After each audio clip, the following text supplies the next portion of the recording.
What's up, what's up, what's up? Once again, it's your man, Chazzellis, answering the questions that you asked me.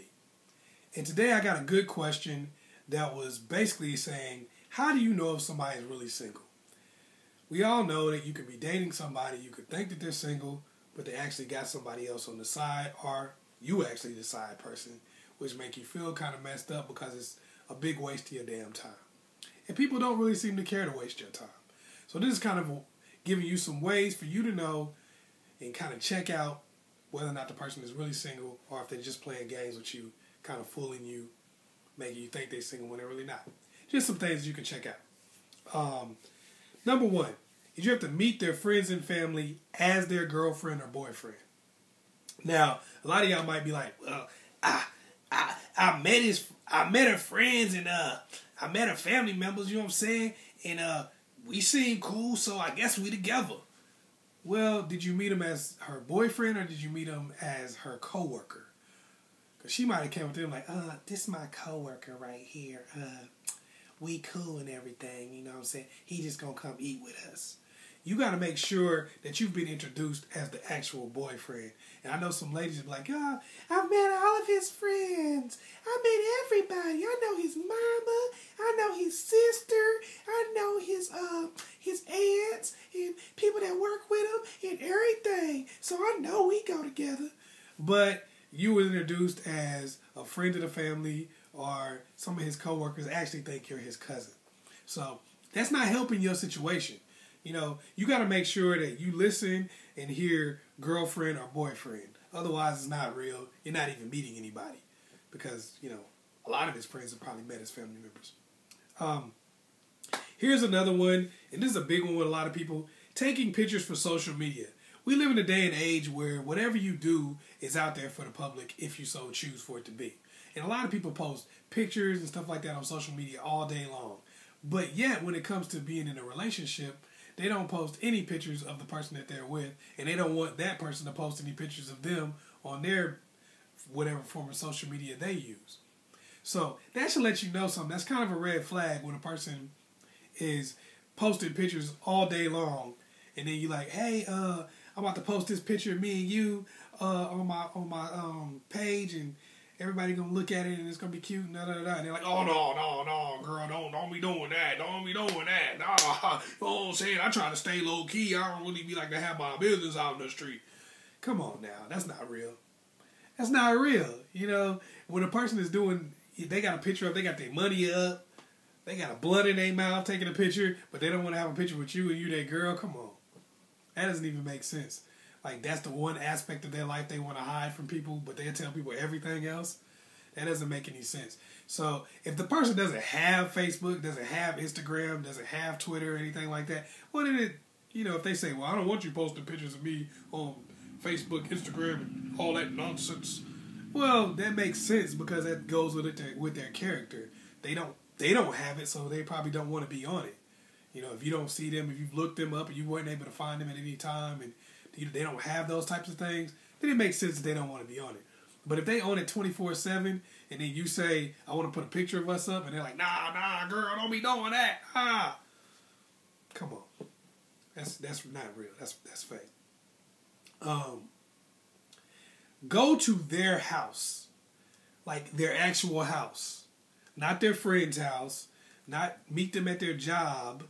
Go to their actual home where they live. Because a lot of people have dated people for 2 and 3 years and have never been in their house. You think I'm bullcrapping, but I'm telling you the honest to goodness truth. People date people for 2 or 3 years and don't go to their house. If you haven't been to somebody's house, you have no idea if what they've told you about their living situation is real or fake. It's like, yeah, you know what I'm saying? I'm going to meet you over at your house, okay? You can't come to my house because it's messy. It's always messy. Damn, girl, it's been messy for like 3 years. What's up? I'm so busy. I'm busy. But for real, though, I promise you, I'm going to go ahead and clean it up. One of these days, you can come over, I'm going to make you dinner. But right now, let me just come over to your house. What she really saying is, I got a dude that's staying here, and you can't come over here because he's in his drawers watching SportsCenter right now, and he would kill both of us. So, come to the crib. Make sure you come to their house so you can really assess the situation. Change your meeting days and times frequently.